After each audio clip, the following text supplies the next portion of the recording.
My name is Odette Best. I'm a Wagoon clan member of the Gureng Nation through my grandmother's bloodline. I'm a Bonthamora woman through my grandfather's line, and my adopted father is a Commonberry man. So I identify with all three nations. Like a lot of our Indigenous community members, Aboriginal community members right across the country, we have got an innate construct to us about looking after our old people. So, for example, I'm 45 and I'm in a middle generation of having two generations below me and two generations above me. So my grandmother is approximately 96 years of age. We're not quite sure. She has 3 recorded birth dates. She's one of the oldest elders that we actually have in Queensland, and essentially is an independent liver. I think historically, when looking after our ageing Aboriginal population right across the country, there is a need for the nursing profession to take better responsibility in understanding Aboriginal health needs for our ageing population. We've got to remember and realise as a profession that our Aboriginal people have actually lived under acts of administration from 1896 in Queensland, where we were the first state or territory in Australia that ushered in protectionist and segregationist acts. And that was very much an act in my own family, that my grandmother was removed from country with her mother, my great-grandmother, and removed to a mission outside of Rockhampton called Woorabinda. My grandfather, my Bonthamora bloodline, was also removed to that exact same mission. And the missions and reserves across many parts of Australia were operational up until the mid-1970s.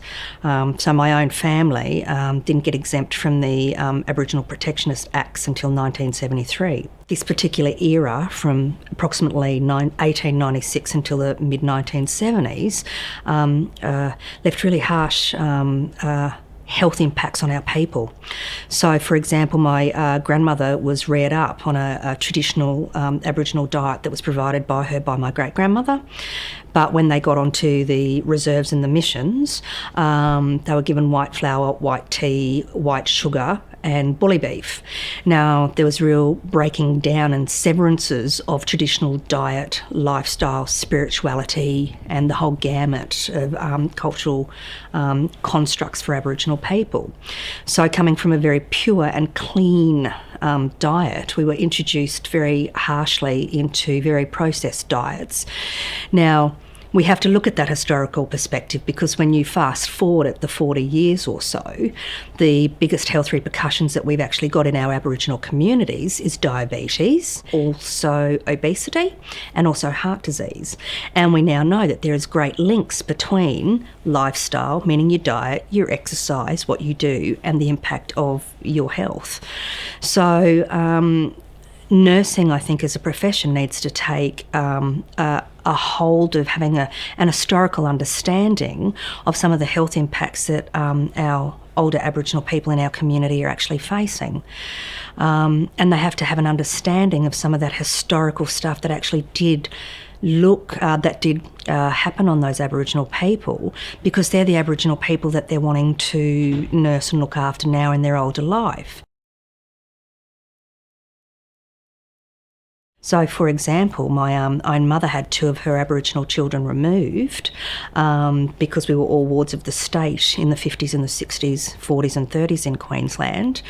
So that there's a real reticence for some Aboriginal people to actually access mainstream healthcare services now.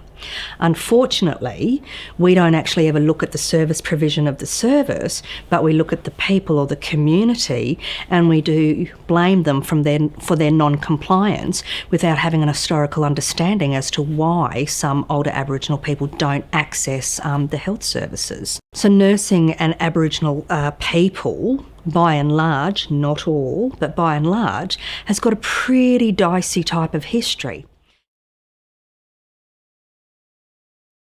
I think importantly we need to be able to move on from cultural awareness into cultural sensitivity.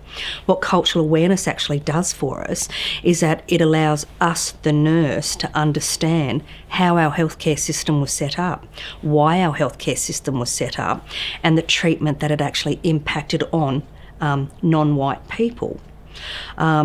So we start to understand that there are differences between Indigenous people, non-Indigenous people in a cultural awareness type setting. We can then progress on to being culturally sensitive, and that's to understand that the differences between Indigenous people and non-Indigenous are actually really legitimate differences. We can't nurse everybody the same, and nor should we try to nurse everybody the same. But the profession has really done that here within Australia, and it's very problematic for many, many Aboriginal people. Our old tongues, as we call them in my grandmother's way of speaking, they're called old tongues, they will still not be able to safely go into a hospital because of that historical impact on their health.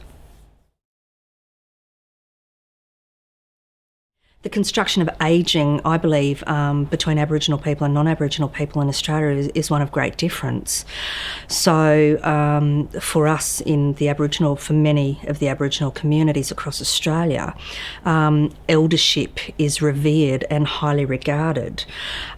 So we don't, where we can, separate our elders in our community from the generations that are actually running behind them. So very few of our Indigenous people actually go into aged care facilities and need to be cared for within their homes, because overwhelmingly we know that a lot of non-Indigenous people actually want to stay in their homes as well, and that's the same for Indigenous people. But I think what the difference is that as our community gets older, they reach eldership status and are incredibly highly regarded. They are the knowledge keepers for us. They're the language keepers for us. They're the story keepers for us. They're the law keepers for us. So the older our Aboriginal population gets is the more highly regarded they are for their longevity, for their stories and for their lived experiences. So it's very, very important, for example, my grandmother, to have the 4 generations that actually run behind her being very active sources in her life, and for her to continue to pass on the knowledge of her lived experience, her language, her law, her country and her boundaries for the generations that come under them. We actually highly revere that knowledge, and I don't think that kind of context is quite in the non-Indigenous community as it is in the Aboriginal community.